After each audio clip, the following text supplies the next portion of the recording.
Right. Anyway, let's start a new topic today. All right. Yesterday we already learned MongoDB, a couple of queries, how to get data from the database, right? We didn't actually try to update anything. For updating, you can use this syntax here. So this is to insert a document to the collection, right?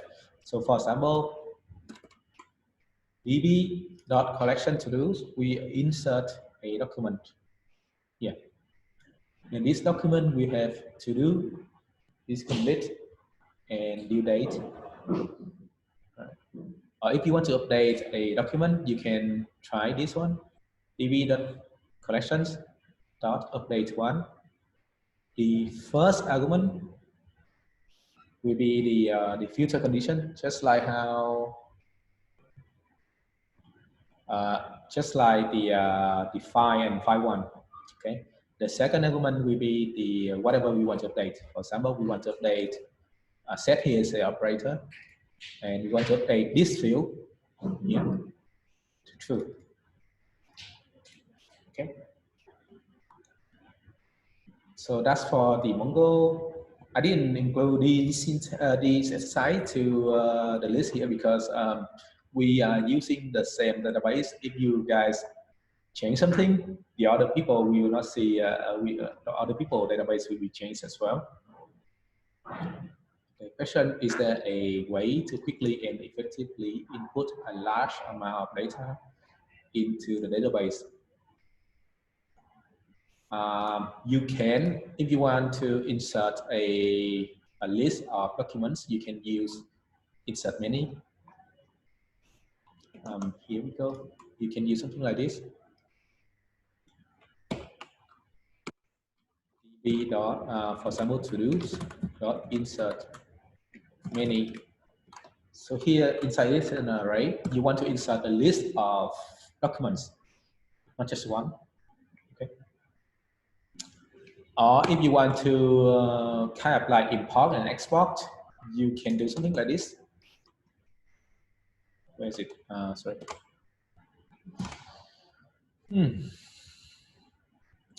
There's a button here that you can import and export as a JSON file.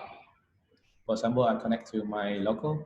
I want to export this collection, for example. You can click on export collection here.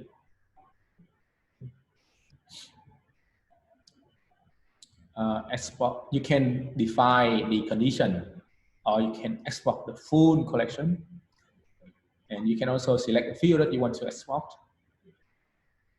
And let's see, you can choose the format. For example, right now, if you want to export as a JSON, yeah, let's do it. So I'm gonna export to my download untitled JSON. Export it. Okay. So now I will go to, I will create a new collection. File, for example, blocks, create it. Okay. So go to my new database and go to this collection. I can import data. So I can select the file that I just exported earlier. Right? You can choose the field that you want to import and then just import it. Okay, done. So here we go. Okay. Really simple with the UI here. Right, so I'm gonna delete it now. Right, do you have any questions?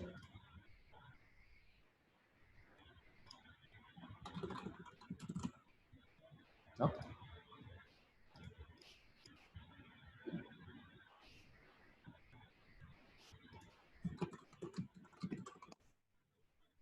Questions? No. Okay, if you don't have any questions, let's move on. Um, so here we go. Today's topic is about Mongoose and REST API. REST API, actually, we used it last week, but I didn't talk much about it because it's admin walk you through the assignment. So here, let's talk about it again in the second half of the lecture. But first, let's talk about Mongoose. Okay. All right, I forgot to recap. So what is MongoDB, guys? What is this?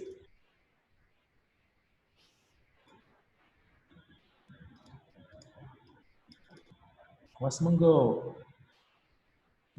MongoDB. Nope.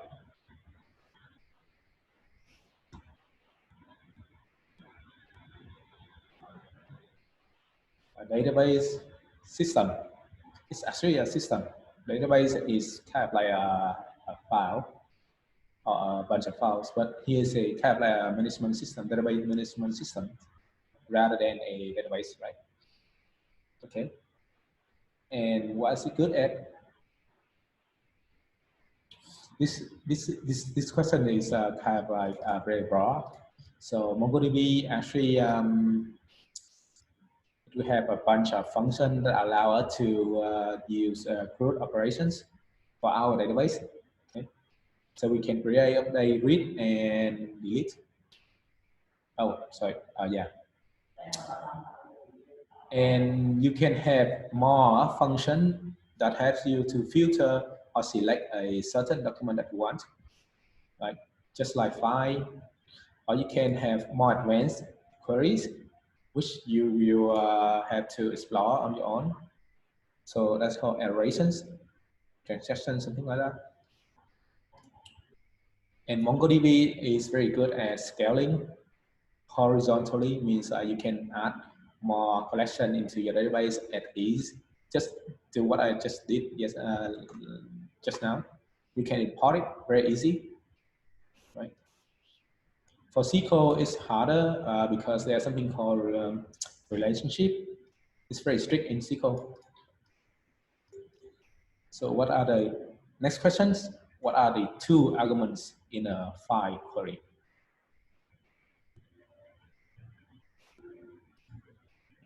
Two arguments. So we have a query like this. File to-dos dot file. So there should be two arguments here. What are they?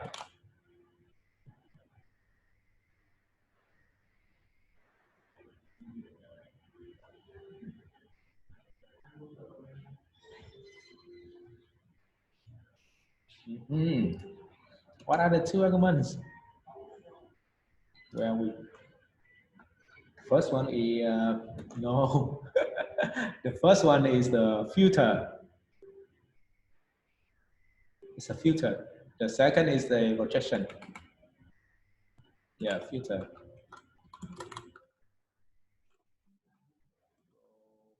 Projection.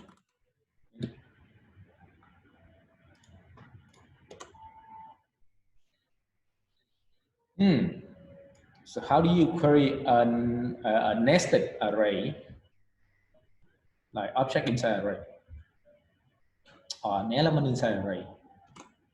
So for example, I have an array like this.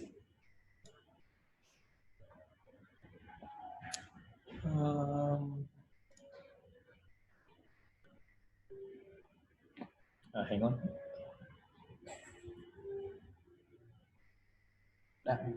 Okay. So for example, I have a database that looks like this, okay? And tag is an array. All right, not this one. Hang on, let me find sample.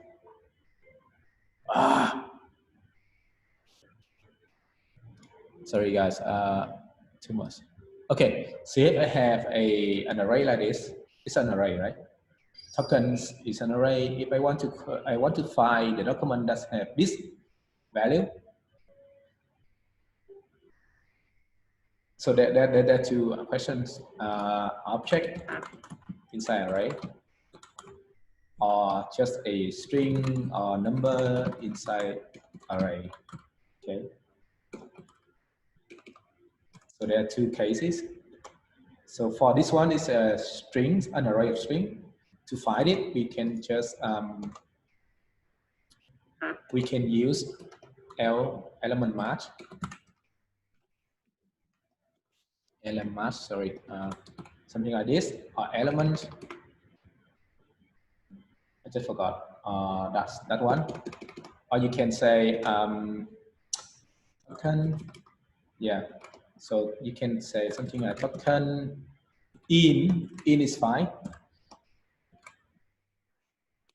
And for object, you can just target the key inside the nested object, like for example here. So task here an array of object ID. Okay, I mean, it's very hard to find. Hang on. Okay, so here's for the book. Okay, yeah, there we go. Okay, there we go. An array of objects. So if we want to find any books, any book that have genre romance, so I will do something like this: pb.books.find. Okay, and target the genres, and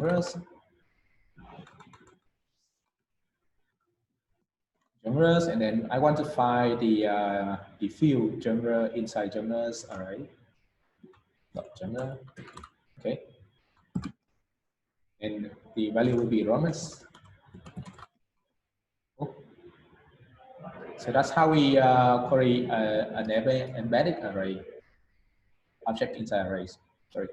Okay. If I is uncomfortable to use the kind of syntax, there's only one way to improve this: practice. You have to practice a lot here. Okay, next questions. Where is it? How do you update a document? What if you only want the object at position 1 or 2?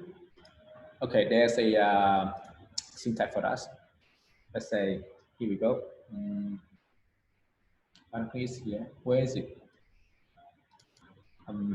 Array. Query an array. There's a bunch of different operator that you can use. I remember something like index add something, element add. Or you can use something like this too.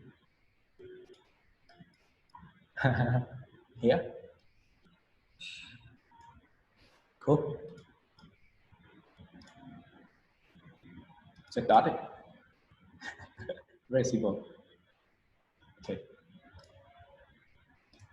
Right. That answer the question from Mark. Okay. Next question. Where am I? How do you update a document? Right. So the answer for that is here. You need to find that document using the filter here. Then you update it using these $set operator here. Right. The second argument will be whatever you want to update. So this is Mongo, and we will learn how to use this kind of query in Mongoose later. It's easier, actually. It's much easier using Mongoose. So this is full queries. You set this field to true. Okay. And okay, next question, the last question. What is MongoDB at last? It's just a cloud service for MongoDB. Okay.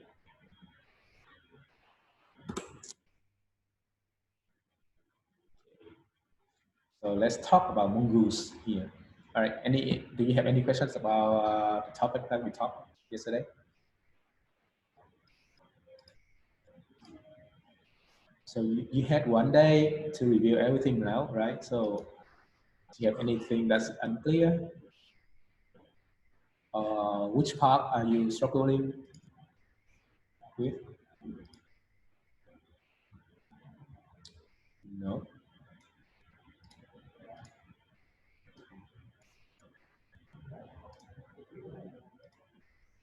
Update.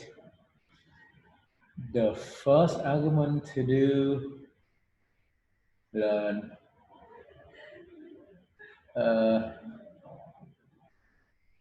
no. So to run any queries, you need to target nodes. No, not you. So DB is whatever the database that we are using, right? Blocks is the collections. And this to do here is a field name. This is the field name. This is the value for that field name. So basically we want to look at this DB. I don't know the name of the database name. So I want to look at the block collections inside this database. And I want to find any documents that have the field to do that match this string. And then I update this value for that document. Okay. So for example, here I insert this document into my my collection to dos with this value, 3 blobs, 3 fields: to do, completed, is complete, and due date. So here I want to update to is complete to true instead of false. I want to update to true. So I identify that document using the string here. Usually you want to use ID to find a document, because when you use ID, it has to be unique. This one is not unique, so you may find a bunch of different documents that have the same value for to do, right? Okay.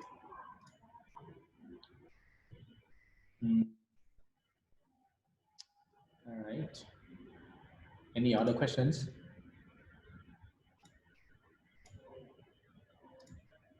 Okay, if you don't have it, let's move on to Mongoose.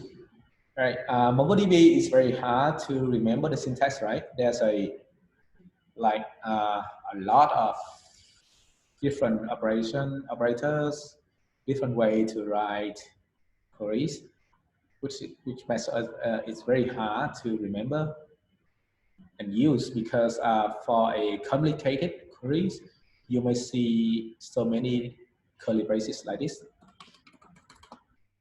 That's bullshit to me. It's very hard to use. For example, like this. Okay. So that's why there's a tool that will allow us to work with MongoDB. And that tool is called Mongoose. And Mongoose is just an object document mapper, or you can call it an object document mapping library. It's just a mapper for NoSQL. For SQL, you have something called ORM. And when you hit enter here, oh my God, object relational mapping or mapper, they call relational. Here's document, because in MongoDB or in NoSQL we have collection document, right? So they call it document mapper. And what it does actually, so it's map a JavaScript object into a MongoDB document. Okay, so this is how a document look like in MongoDB.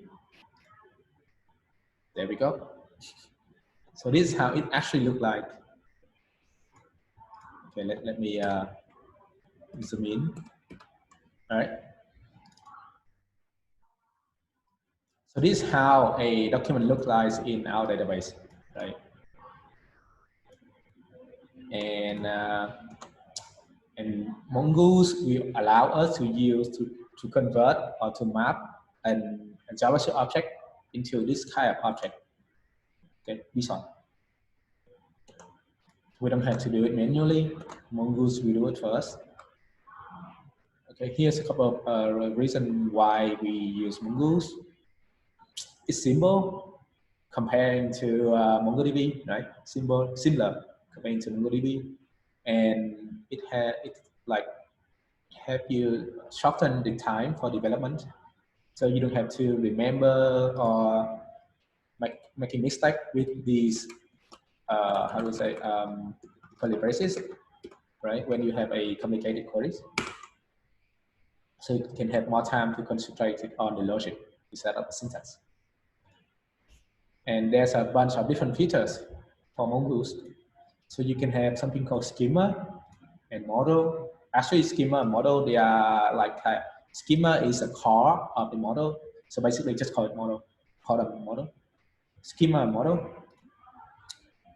And for a model, you can have a bunch of different, you can define, or you can use the built-in method, or you can define your own method.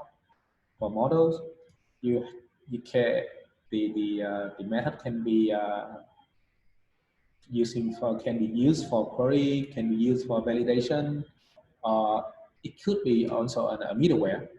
So we will learn more about this later on. Don't worry. Right now it's very abstract to you.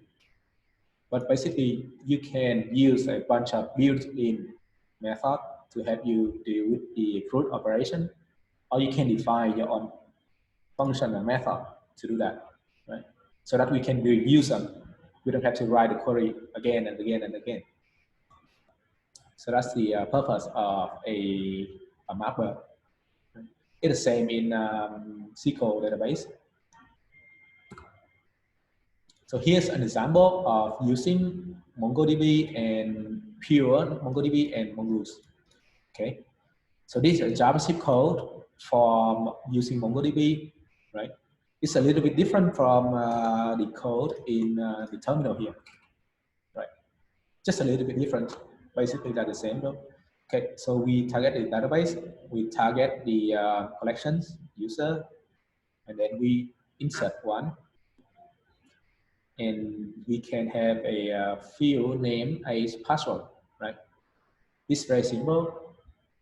Using using Mongoose, we can make it more, like we can make it simpler. Like we can assign a variable. So this variable will be the result of whatever we create after. So here we target the model. So instead of DB collection user, we can use the user model. So user model will represent the collection user, okay? And we will use it a lot, like 90% in the future. Okay, user, we create a document, and the value will be very similar to this, the same, I would say. Okay. So it's a little bit shorter in this case. In other cases, it's much shorter as well. So we will see more about this in the lab. Okay, so this is syntax to insert in using pure MongoDB queries, and this Mongoose. Okay, for Mongoose, when we use it, we need to remember the core concepts. And here we go. We have schema and models, right? Schema and models. So what it does is it will represent the whole collections. So for example, right now we have model user and model product. Okay. Model user will represent the whole collection user. For example, here. Okay.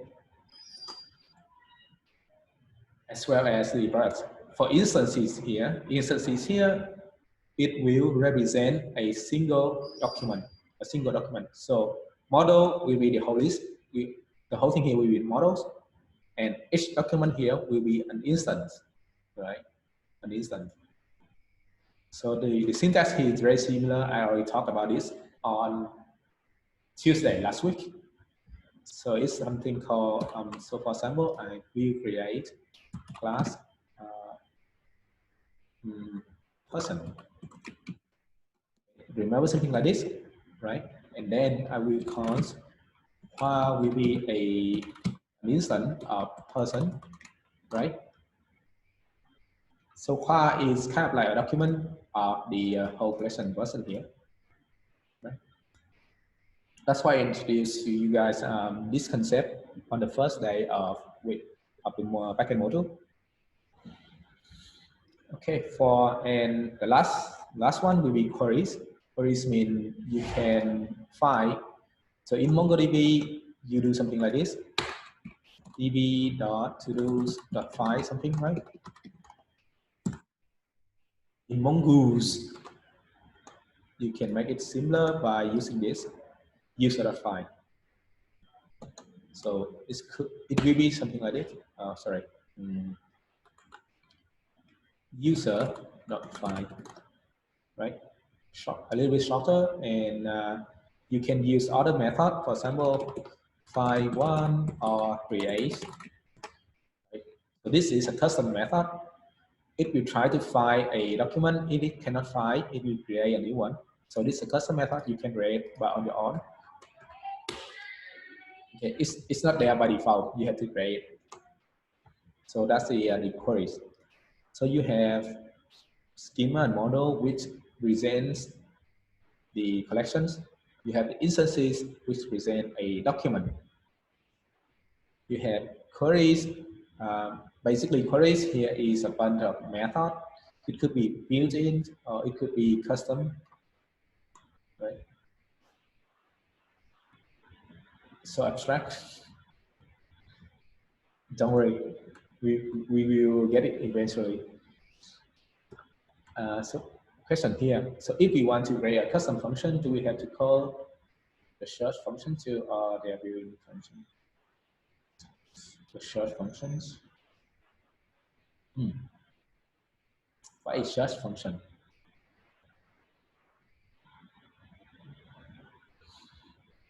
So basically, the filter part. All right.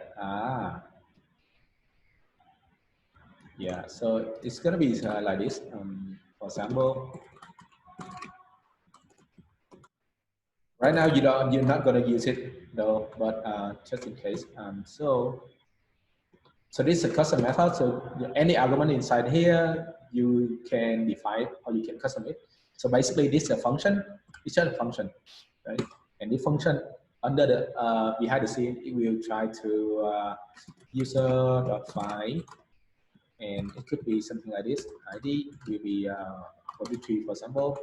If there is no user, right? If there is no user, it will try to create a new user. Okay, so it's going to be user. So make this one to left. Oh my god. Okay, basically that's it. If it cannot find a user, it will create a new user and return that user object for you or instant for you. Okay, so basically that's it. We will learn how to do that later. Maybe not now, but maybe Thursday or Friday. Okay, and here's the notes. We will use Mongoose for the rest of the course. No more MongoDB, pure query, but we can still use the logic, some of the syntax in MongoDB into our Mongoose as well, because at the end Mongoose still use it will translate JavaScript into pure MongoDB query. So basically, it still use MongoDB queries, but we don't need to remember all the syntax here. And we don't have to write a very long line of code just to do a simple thing. We can use the built-in method for Mongoose. And all of them are written in the docs. All of them are written in the docs here. So now we will use the version 5.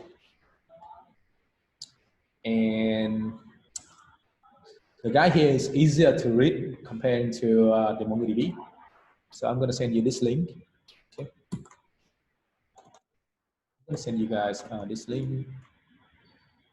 Hello, Hisham. Keep this file to you.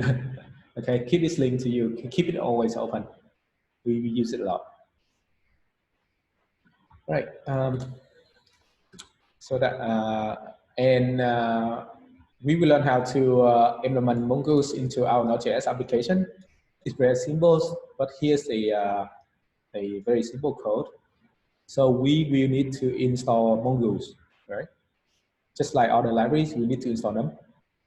Install Mongoose, and we run this line. Basically, this line will connect or create a connection between our Node.js application with the database server.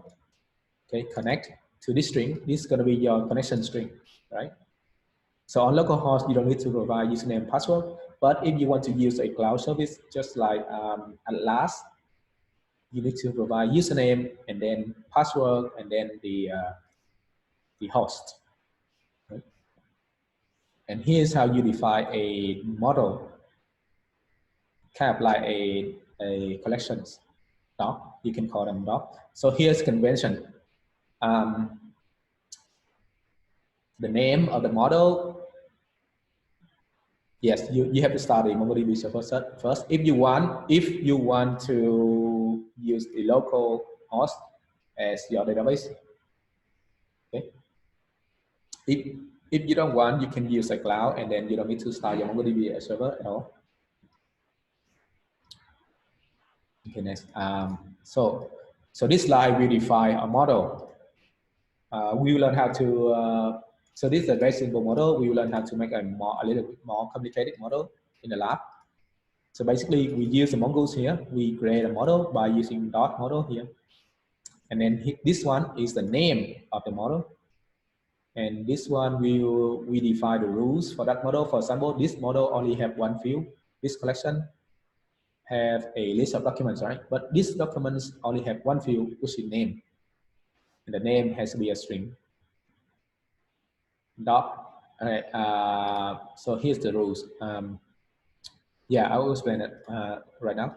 So doc is the name of the model, and conventionally, when we name a model, we should name it in singular, right? For example, even though it's a document docs, collection means plural, right? Have a bunch of different docs, so basically they are plurals. But when we name a model, we name it with a capital letter. The initial will be the capital letter and then dot. So this is the name of the model. Okay. And Mongose, it will get its name. It will change to docs as the name of the collection. Automatically, it understands doc is a model, and then it will make it as a lowercase docs with s as plural nouns. So here we go. All of my collection in my local database, they all have s at the end. Rules. They are all rules, right? So Mongose will do it first. So keep in mind that conventionally we name it doc here, and the name here will be fixed, right? Fixed. This is a variable name. You can name it anything, but for the model name, you should name it consistently. Doc here, and we will use this name. Depends on your code. Sometimes you will use the name instead of the variable doc here. So I will talk about it when we run into it later. And so this is how we define a model or define a collections. Next is a document. So a puppy is a document of the docs, right? Of the docs collection or the doc model. So this is a syntax. We create a new instance of the doc class or model with the name Chunchun. Okay, the name Chunchun. So Chunchun is a puppy. We create a new instance, and then this is JavaScript. This is totally JavaScript. And then we need to save it into our database, right? Save it. So we create a new doc, and then we need to save that doc into our database by puppy.save. Okay, puppy.save.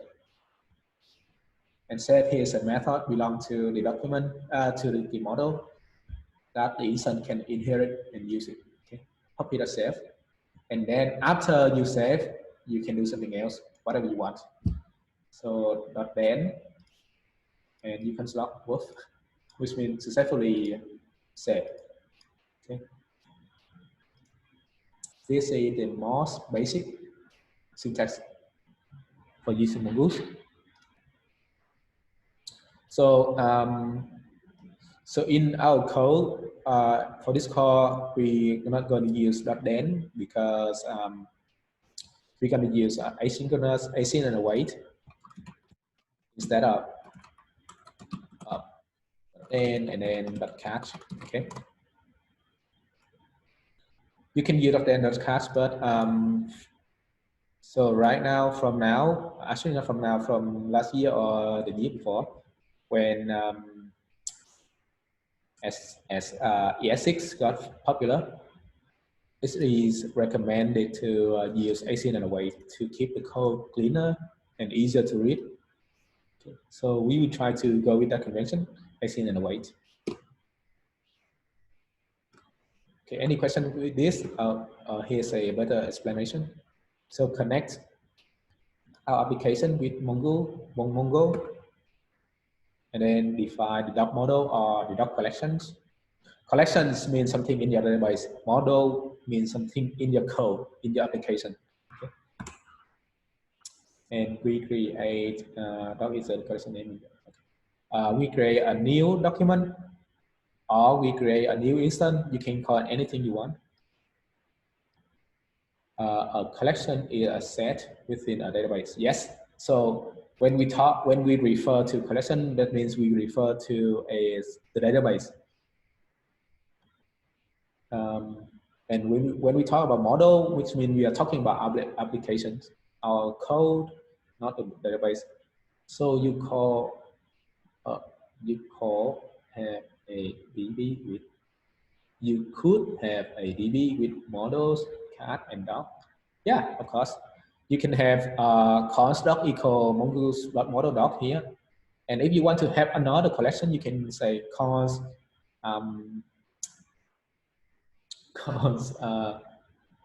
cat equal mongoose dot model, and then very similar. Okay.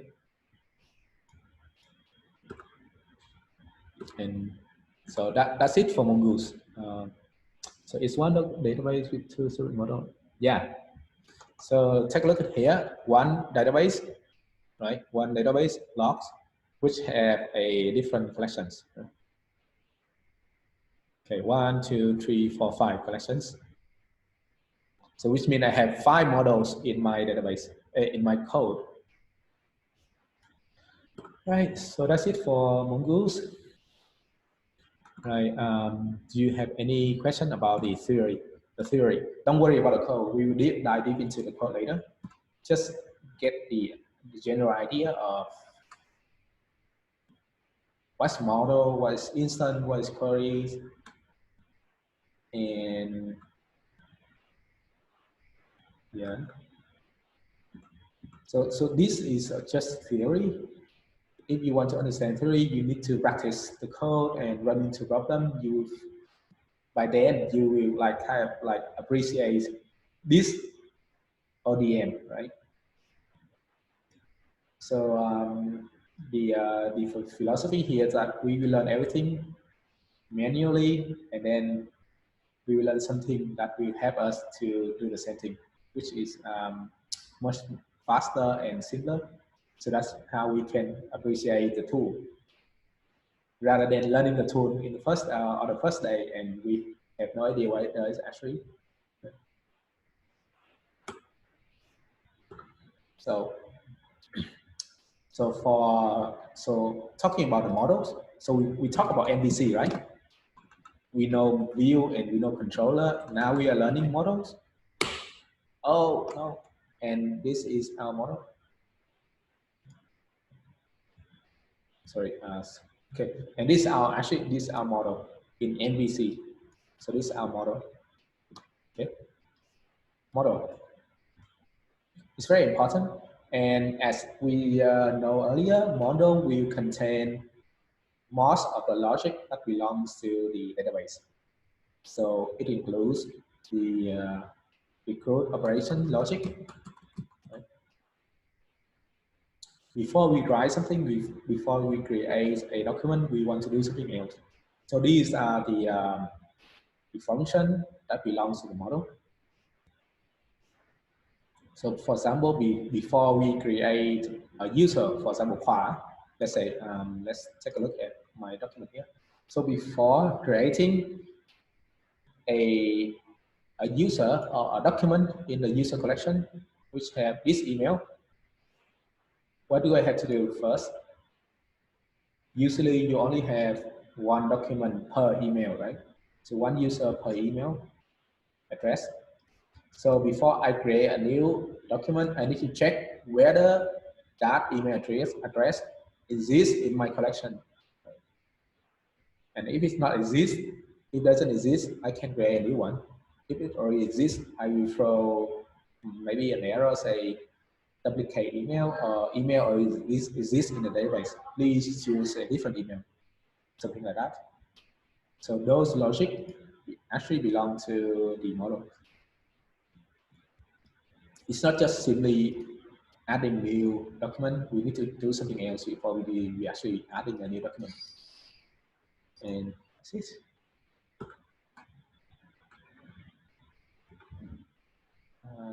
Okay. Don't worry about the code. We will know how we learn how to code later. Just okay. Remember this schema or model represent the collections, instances,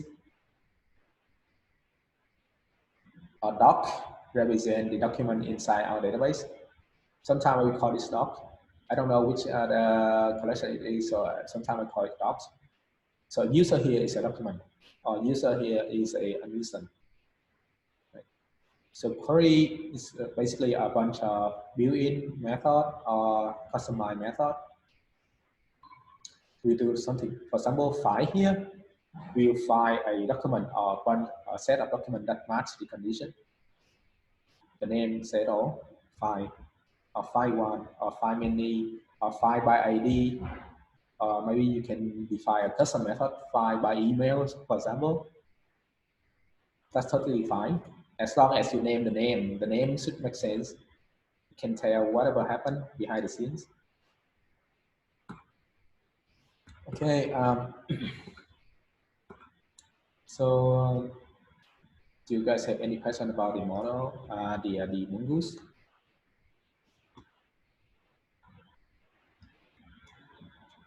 I think the theory is fine. Not much. Hang on. How do I create a launch? Yes, I love this. Hit yes if you want to move on to REST API. Hit no if you want me to recap again.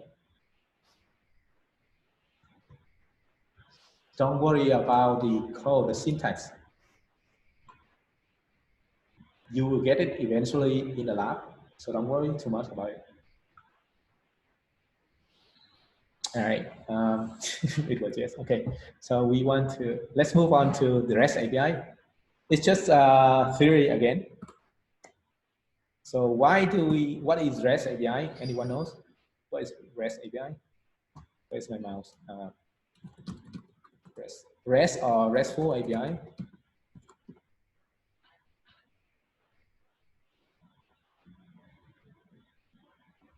Right, it's fine if you don't know. And actually, it's just a conventional way to write APIs, to design APIs. Conventional way. If you don't want to know, explain it in a fancy way, you can just a conventional way to create APIs. That's it. And there are a couple of reasons why we need to follow a conventions, right? So here, front end, it could be a mobile apps, it could be web apps, it could even be service APIs. For example, Google Map, or any other API service. For example, remember when we developed the weather app, we call API service from Open Weather Map, right? So when we last week when we create the weather app, we actually use two API services, the Mapbox and the Open Weather Map. So they are all APIs that is designed for us to use. So we are actually the client for those services, right? So we could be a front end for those services as well. And so we have three different types of front end. And there's no way without the API, the REST API. I think like we have not much of the option to offer these three services, right? For example, for mobile apps, originally for a single web page or a web app, we render a template, right? We render a template. For example, remember this index, for example, HTML, for example. So we render a template, which means we return a whole HTML file. Sometimes in some old code, you will see some people return an XML, not render for, sorry, not render something else, but we return XML, we return HTML, sometimes we return JavaScript code, sometimes we return string or JSON file. So there are a lot of things that we can return, a lot of data type that we can return. And we need to find a conventional way, a unified way to so that we can allow all the front end to be able to work with our APIs. For example, if we turn a JSON file mobile app, we understand it. If we turn a JSON file to single web page app or our React app, we also understand it. And so here, remember when we call API, those API return the JSON file, right? It return the location, something like that, and then the name, something. So they are all JSONs, right? So the solution for this is just we need a uniform way of responses. For example, JSON, and we need to also decouple the front end UI from the backend server, which we already did last week. So this slide is for the reverse camp where we have the front end inside our database, inside our backend application. So don't worry about the first line here. We actually did that. We decouple the React app from our API server, which is our Node app already. So here we need to return JSON file all the times. Always return a JSON file so that React app we understand that, or Vue.js app we understand that, or any mobile application also understand that, or even another API server can call and use our services. Also, it can also understand the response because the response is in JSON format. Okay? So it's a fancy word, representational state transfer. So basically, it just transfer data instead of the user interface. Basically, we return a JSON file instead of a HTML template or XML. So that's why we can build any web APIs to make it easier to consume for application, web, mobile app, for web app, for service app, or desktop app. Yeah, you can even build a desktop app using the API services, our API services. So they are just front end, and REST API are actually the backend side. The idea here is that we have one backend that can work with all other front end. The API request is sent to the backend, which is then converted to a short function. What is this? It's the question from Mongose. Is it? Mark? Okay, questions.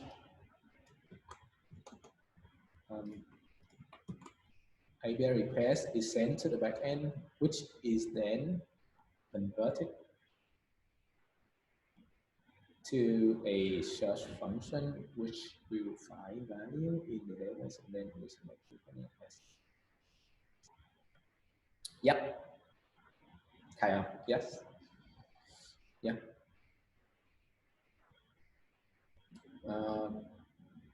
Yeah. Correct.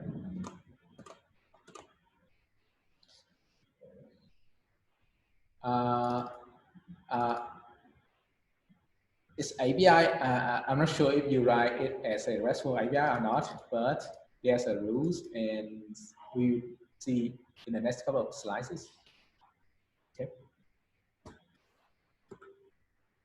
So we can, so in response, we can return different type of formats, different formats of data, right? So we can return HTML, we can return just text, we can return XML, and JSON XML is actually is a capital. And so there's a pro and cons for these four formats. So HTML is just you know that, right? So basically, it's a contain the user interface. Uh, it's very hard to extract the data from the HTML. Right? It's very hard. I think it's the hardest one. Hardest format if you want just the data, it's very hard to extract the data from the HTML file. Okay.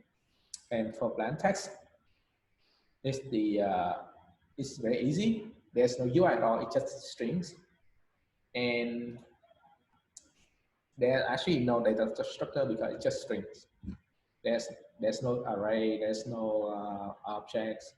Just string or boolean. It's not even boolean. It's just string. You have to pass it into boolean. So we're not going to use it. It's too simple. This is too complicated. This is too simple. And XML. So what is that? XML is like it's very similar to JSON, but there's a data structure in there. It's harder to use compared to JSON. So it's very similar to HTML, right? As you can see here. So this key tag is paragraph, and for XML you have something similar to HTML. So these are also tag. So name is kind of like the field name in an object. Still, this one still it has structure, it has data, it's easier to use compared to HTML. Still, it's very complicated to read the data compared to JSON. That's why people use prefer JSON nowadays. So JSON, there's no UI, just like XML. You also have the data, you also have the structure, which is array, object. You can have nested object, right? For nested object in XML, it's very hard to extract data for nested object or nested arrays. For JSON, it's much easier. Yeah, XML is very old. People still use it, but it's old. And it's heavier compared to JSON. It's harder to extract the data, to read the data, I mean. It's harder to see using your eyes. Yeah, it's also harder to, how do you say, to extract data. Yeah, it's hard to extract data for nested object or arrays. And yeah, that's it. It's heavier because it has to contain the tag names. So the size, the size of the object that you return to the client is heavier. It's like it consumes a lot of memories compared to JSON. JSON is lightweight. It's the data structure is very easy to convert into JavaScript object. That's why you see the JSON object is very similar to how to say to JavaScript object here, right? So that's why JSON is very popular recently nowadays, and you actually use it a lot. A couple of weeks ago. Okay. So we know that there are a couple of ways to return data: HTML, XML, or just text, or JSON. And we refer to use JSONs. The question is, what is the difference? Okay. What's different between the API we use, like movie API and REST API? Okay. So movie database API or currency database, currency API or weather app APIs. Okay. They actually follow a rules which we call kind of like a conventional way to design the API, which is REST API. So for example, for REST API, there's a, here we go. So this is a normal API, not REST API at all. So we can call it endpoint, can call that endpoint here. So we have pause, get, put, delete, right? And here's the endpoint. right? When you read this documentation, for example, when you read this slide, this picture, you kind of understand what it does, right? Add new block means creating a new block. Get block here means okay, I want to get that block. Update block, I want to update that block. Yes, they are all correct. It's not wrong, but it's a bad design. Why? Because the user needs to remember the name of the endpoints, right? They need to remember the endpoints. And if the developer for the backend side decide to go with any name he wants, for example, get a single block, add some block, or add something, get something, it's very confused. And the user, for example, if you have one, if you're a full stack developer, you want to design a backend side for just one single front-end application, that's fine, that's okay. But if you want to create a server for multiple application or multiple front-end or for public use, you need to follow a certain rules or certain conventions that helps your clients to understand what you're trying to do. Right? So for example, here, what if the guy number one want to use get block and the guy number two want to change the name to C block, right? And if I have never worked with that guy before, if I have never read the documentation before, I will never know the endpoints. There's no way for me to understand that. So I will answer that question later. It's not related to this one. Okay, so that's why we need to follow a conventional way. For example, RESTful API. So here's an example for block, right? Also, this is another example for using RESTful API. We will use the method that's very similar to this one, but the name of the endpoint we change it. We use nouns here. For example, blocks. If you want to create a new blocks, you use post and then blocks. Right? If you want to get all the blocks, you get blocks. You want to get a single block using the ID, get block / the ID follow after the blocks here, right? So basically, when you have this kind of RESTful API, you understand that, okay, so if I want to update a block, I'm supposed to send a request to this endpoint, right? Rather than looking at this API service, holy crap, if I want to update a block, what if he decide, if for some update block, okay, I know update block, I need to use endpoint. What if I want to update a review, for example? What is the endpoint I need to look at? So to know that, I have to go and ask the guy who designed this API, or I need to read his documentation, right? I have no, and even then, I'm not sure that is the endpoint is correct or not. So that's why they kind of like a conventional way here. So anything related to the block resource, it should follow follow after the blocks with S here. Okay. Yeah, same thing. It's just a REST API, just like a convention to name something, right? A convention to name the endpoint. Right? It's not a new technique or any framework or anything special. It's just a convention. So instead of naming anything you want, like some bullshit like this, add real block, add a super awesome block, something, you should name it blocks. That's it. So so here's a couple of principles when we talk about RESTful APIs. So we want to separate API into logical resource, which means for block resource, we should have the API's endpoint that looks like this, right? For review resource, we should have a API that looks like this. For example, you have two options. You can do blocks and then some ID, some block ID, and then slash reviews to see all the reviews. And then if you want to see a specific review, so it's review ID, right? Or you just, if you want to see a single review ID, you can just do this. That's fine as well. Okay.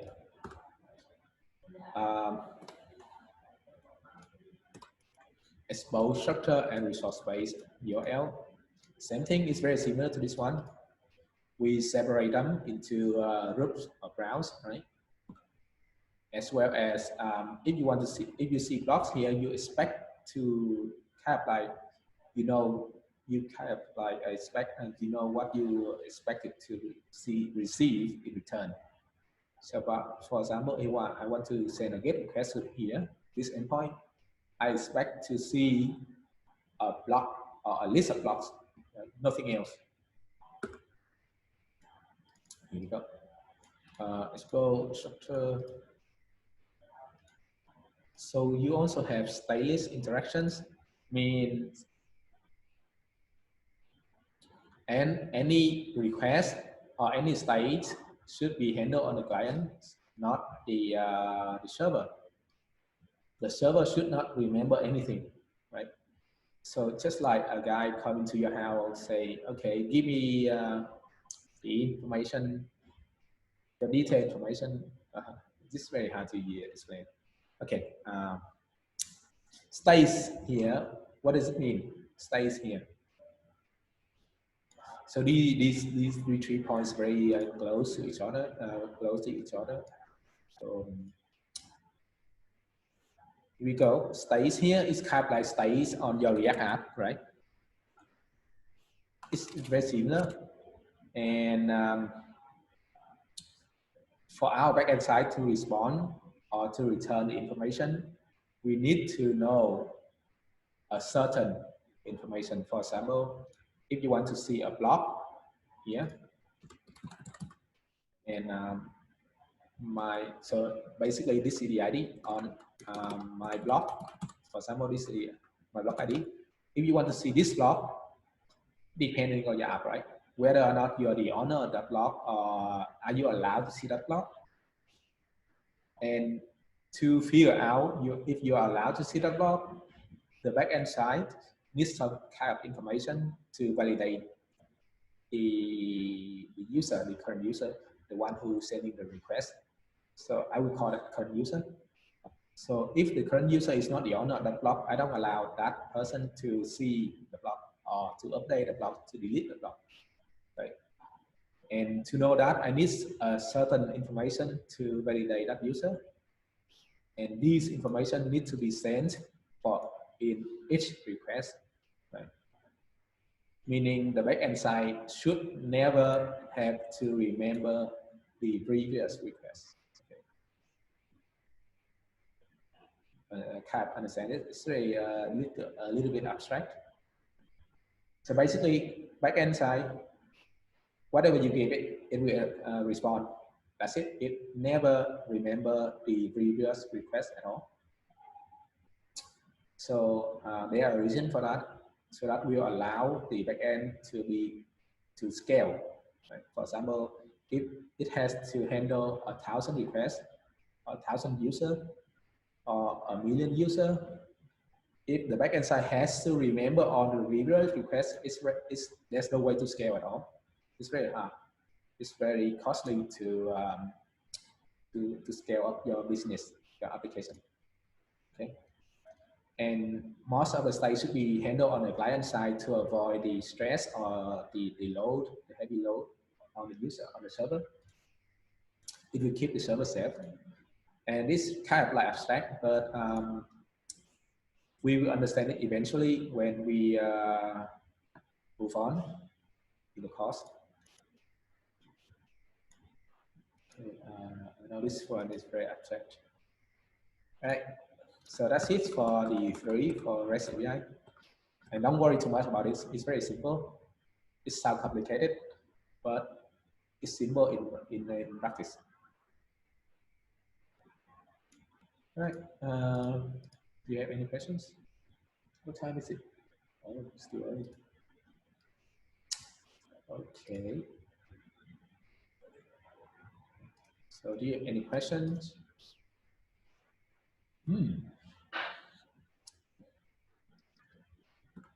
So I will show you some RESTful API examples. Okay, I have two nodes.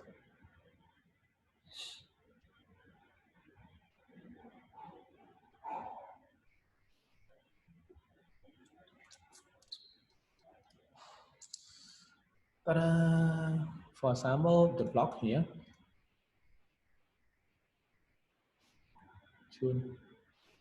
So here's a RESTful API. You have the blocks, right? So this to get all the blocks, to get all the blocks from the user. It's not really RESTful, but this one is special. Uh, special. So here you get all the blocks that belong to the current user. The blocks that belong to the friends from the set, from the URL, you expect to know the purpose of this endpoint, right? And get the blocks from the ID, create the blocks. You have the same endpoint, but different method. You can update the blocks using the ID, different method. You can delete a block. You can add a review for the block or get the reviews from that block, right? Create reviews for a certain blocks. Same thing, delete it, update it.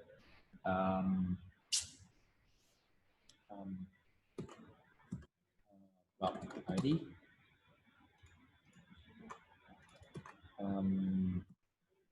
Review ID. Okay. Reactions.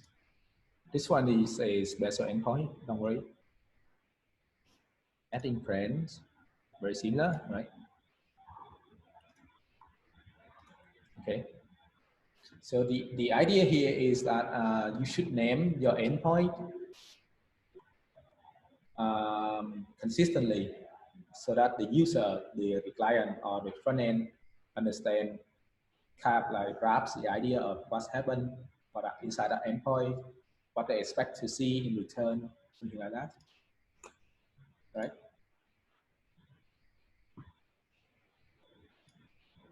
Okay. Right. Do you want me to go over any part? REST API is very simple.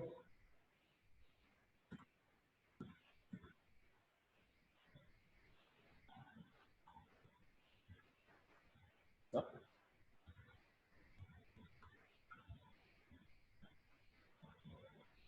No? Okay. We still have a couple of minutes left. Okay. Oh yeah. Oh. Yeah. Okay. I noted. Okay. Noted. Okay. Right.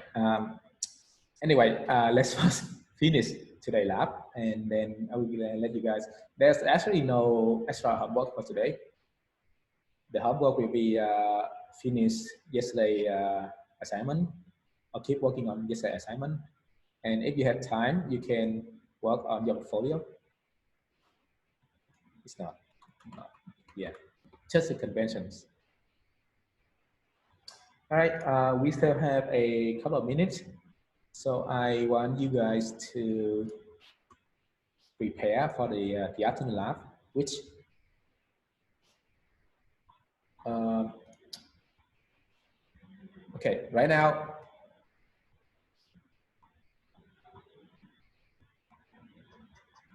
okay, you can follow something in the lab if you want.